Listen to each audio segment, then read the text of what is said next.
Hello friends, welcome to my channel target and learning. Friends, आज हम number system में reminder theorem के questions करेंगे। ऐसे क्वेश्चंस एग्जाम में बहुत बार पूछे जाते हैं, तो चलिए हम इसे देखते हैं कैसे हम इसे इजी वे में सॉल्व करते हैं।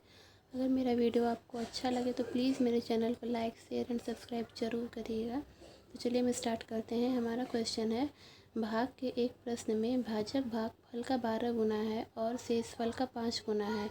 यदि शेषफल 48 हो तो भाज्य क्या होगा। तो हम जानते हैं कि जब भी हम डिवाइड करते हैं तो हम इस तरीके से लिखते हैं। तो यहाँ पे जो हम लिखते हैं उसे हम भाजक कहते हैं, जो हमारा यहाँ पे होता है उसे हम भाज्य कहते हैं।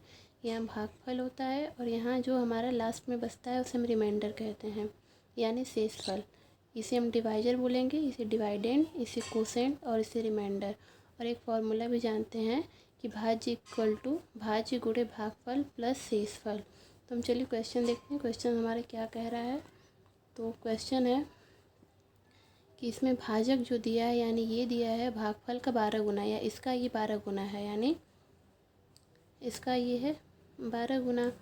और दिया है शेषफल का 5 गुना, यानी ये भाजक है, ये शेषफल का 5 गुना दिया है।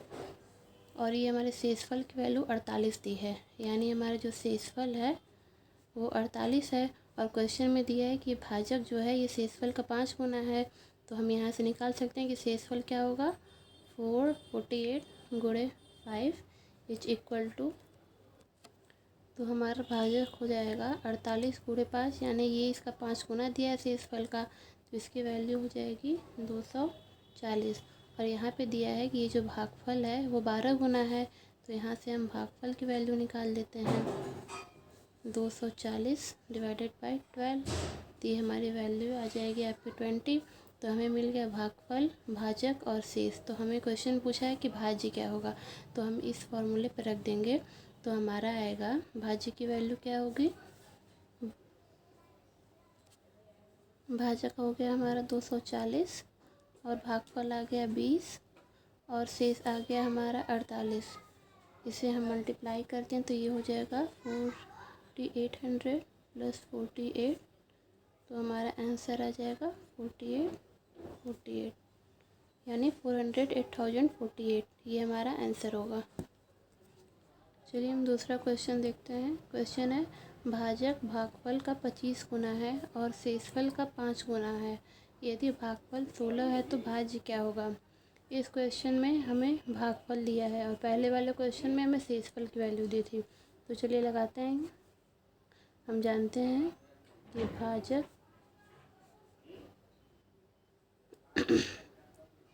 भाज्य और ये हो गया भागफल और ये हो गया ये हमारा शेष।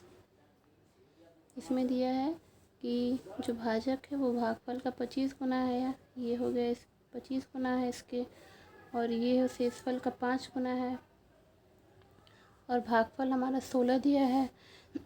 तो भाजक क्या हो जाएगा,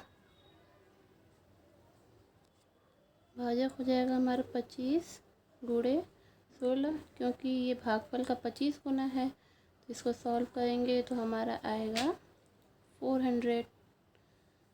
हमें भागफल की वैल्यू पता चल गई,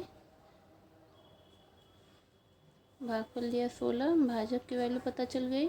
अब हम निकालते हैं शेष की वैल्यू। शेष है इसका 5 गुना, यानी कि शेषफल इज इक्वल टू हो जाएगा 400 डिवाइडेड बाई 5, तो ये हो जाएगा 80। तो हमें तीनों की वैल्यू पता चल गई। हम जानते हैं क्या होता है भाज्य इज इक्वल टू भाजक गुणे भागफल प्लस शेष। इसमें हम वैल्यू पुट कर देते हैं। तो भाजक हो गया हमारा 400, भागफल हो गया 16 और शेष हो गया 80। तो इसको हम सॉल्व करेंगे तो हमारा आ जाएगा 6480,